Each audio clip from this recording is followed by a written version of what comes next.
እናንተ ዱቄቶች ከኢትዮጵያ ትበልጡም። ከፍተኛ ትምህርትም ደረጃ ከተቋቋማችሁ ጠንከር ብላችሁ ጥሩ ትምህርት ልትሰጡ የምትችሉ እንድትሆኑ እድል እንስጣቸውና ያሻሽሉ። ካላሻሻላችሁ ደግሞ በምንም አይነት እናንተ ከኢትዮጵያ የወደፊት ዕጣ ፈንታ አትበልጡ።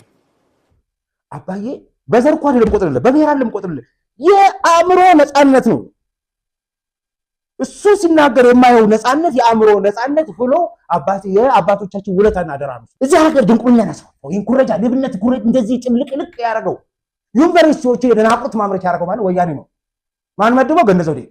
አንድ ተማሪ ሲኮርጅ እዚህ ቤት መጥቼ ርብዬ ከዛ ትምህርት ቤቱ እዛ ጋር ሊከሰኝ አልመጣም። አስታወስኩ ይሄ ሊከሰኝ መጣው። እሱን ተከትሎ ትምህርት ሚኒስቴር እርምጃ ወስዶ ዛሬ በሀገር አቀፍ ደረጃ ስታንዳርድ አስቀምጣለ። እናንተ እኮ አልገባችሁ። እኔ ከመምህር አክቲቪስት ቀር ኩረጃ ጠልቼ ነው ብላችሁስ? የኔ ተማሪዎች ያቁኛል። 12 አስተምራለሁ ብያ ወፉ ተማሪዎች በፍቅር ነው የሚይዛቸው። በፍቅር በጣም ነው ማቀርባቸው። ከኩረጃ መልስ ከኮረጅክ አንተን አያርገኝ። ምንም አላደርግህም። ፊት ነው የምንሳ አላየህም። የኔ ተማሪ አይደለም። አቮይድ ነው ማለት በጭራሽ። እና ልጆቼ በጣም ይፈራሉ። እኔ ከምቀየማቸው እንደው ለኔ ብለው ያለው ይመርጥ አዩ። እንዴት ምን እንደማ አንዴ ነው የምሰራው ስራ አንዴ ሊንቁ መምሩኝ ነው ያርኩት ልንገራችሁ። አይ ሄት ኢት የሚኮርጅ ውርደት ነው የሚመስለኝ። በቃ በጣም ነው ተማሪም አይመስለኝ።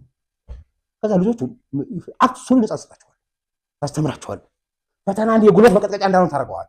ዕውቀት እንዲቀስሙ ታደርጋቸው። ከዛስ እያንዳንዱ ተማሪ ያቅሙን እንዲማር አድርገው በሚችለው እንዲሞክር አድርገው ያለችውን ያህል ካስጨበጥከው በዛቸው አቅሙ ከሰራና ያችን በዛው ልክ በአቅሙ በሰራው ልክ ውጤት የምትሰጠው ከሆነ መኮረጃ አይደለም።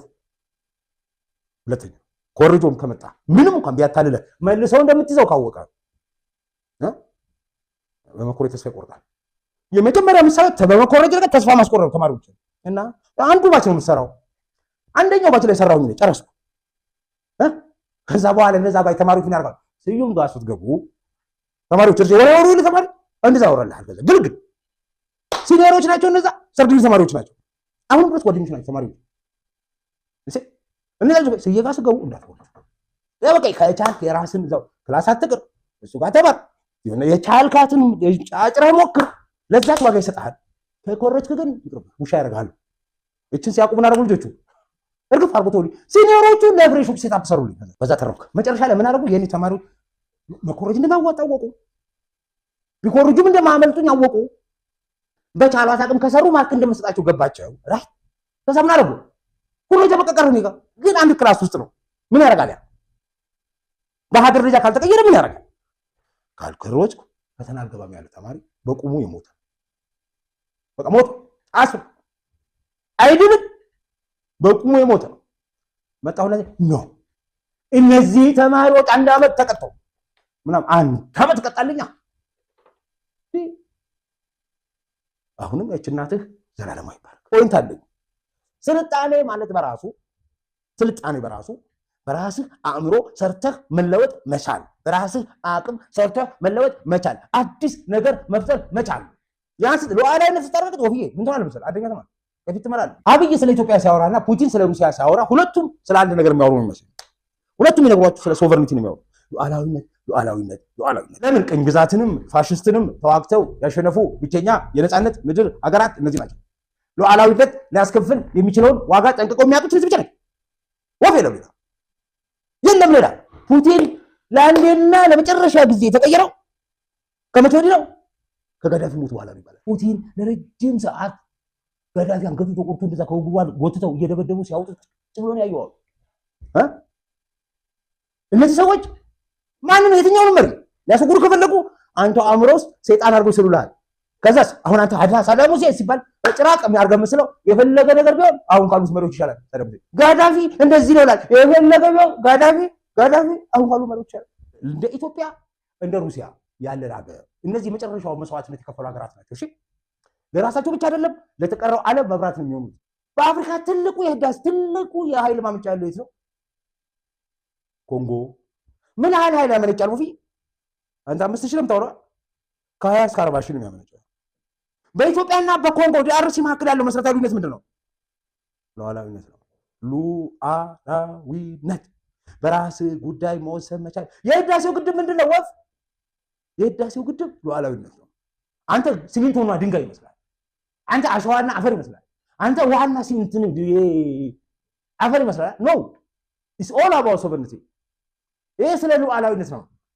እኔ ምን እስኪ አብይ የማያደርገው ተመልከት። ኖ አይሆንም፣ ይዋጋል፣ በደምም በጥይትም እንገነባዋለን፣ ህዳሴ ይቀጥላል። እሱ እኮ በራስ ጉዳይ ላይ መወሰን ይችላል። ከዛስ በአፍሪካ እንዴት የሆነ ወፍዬ 40,000 ኃይል 40,000 ኪሎዋት ነው ምናምን ሜጋዋት የሚያመነጨው የኮንጎ ወንዝ እያለ አባይ ላይ ወንዝ እኛ ብቻ አንደኛ ሆን ነው። እኛ ለምን መሰለህ ወፍ በኃይል ባምንጭ በዚህ በህዳሴ ግድብ አንደኛ ነው፣ ኮይሻ ሁለተኛ ነው፣ ሶስተኛ ነው ማለት በግድብ ደረጃ አንደኛና ሶስተኛውን የያዝነው እኛ ስለሰራን ነው። የሰራነው ደግሞ ሉዓላዊ ስለሆነ ነው። በኮንጎና በኢትዮጵያዊነት በኢትዮጵያ መካከል ያሉ መሰረታዊ ልዩነት ሉዓላዊነት ያገኝ ኮንጎ ግድቧ ላይ ኮንጎ የራሷ እኮ አይደለም እኮ አፍሪካ ህብረት ስንተኛ የአፍሪካ ህብረት በ2063 ቪዥን 2063 ላይ ያስቀመጠው እቅድ አካል ነው። አሁን እሱን አልሰሩትም፣ እኛን የሰራነው እሱ ብቻ ነው። የህዳሴው ግድብ ላይ እንዳትቀናጣ ሶላር ፓናል ገነባን ያልኩ በሶላር ፓናል ምን እናደርግላቸው ነው? መብራት እናከፋፍላቸው ነው። የህዳሴው ግድብ ገንብተን ምን እናደርገው ነው? ይሄው ለኬንያ አበራንላት፣ ታንዛኒያ ደረስንላት፣ ሱዳንም እንደርሳለን፣ ለጅቡቲ ምን እናበራለን? ብርሃን ይሆንልህ ማለት ነው። ሉዓላዊነት ባላልሱ ከኢትዮጵያ አልፋ ለአፍሪካ መዳረስ። ታዲያ ይህን የመሰለ የተቀደሰ ተግባር ምን አለ? ይሄ ምን ይባላል? ሉዓላዊነት በሚገልጻል ህዳሴ በመገንባት ይገለጻል ይላል። ህዳሴ ማለት ሉዓላዊነት ነው። እሺ ኬንያ መብራት የምታገኘው ከማን ነው? እኛ ነው። ኢንዱስትሪዎቹ ወደኛ ነው የሚመጡት። ለምን? ኪራይ ከፍላ ስለምታይ መብራት ሶርሱ ያለው እዚህ ነው። እሱ ነው ስትራቴጂ ማለት። ታሳድጋለህ፣ ኢንተግሬት ታደርጋለህ። ከዛ ደግሞ ምን ታደርጋለህ? ናይጄሪያ 1 ጊጋዋት ነው ምናምን ነገር ታመጭ ነው አለች።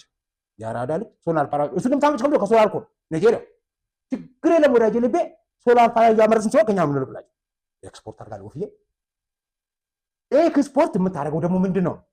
ለአንተ ብቻ ነው እንዴ? አይደለም። ለአንተ መብራት የሚሆነው አይደለም። ካንተ አልፎ ምንድን ነው እሱ ለሌሎችም መብራት የሚሆን ለአንተስ ገቢ የሚሆን ራይት። ወቅታዊ መረጃዎች ቶሎ እንዲደርሳችሁ ቻናሉን ላይክ እና ሰብስክራይብ በማድረግ ይከታተሉ።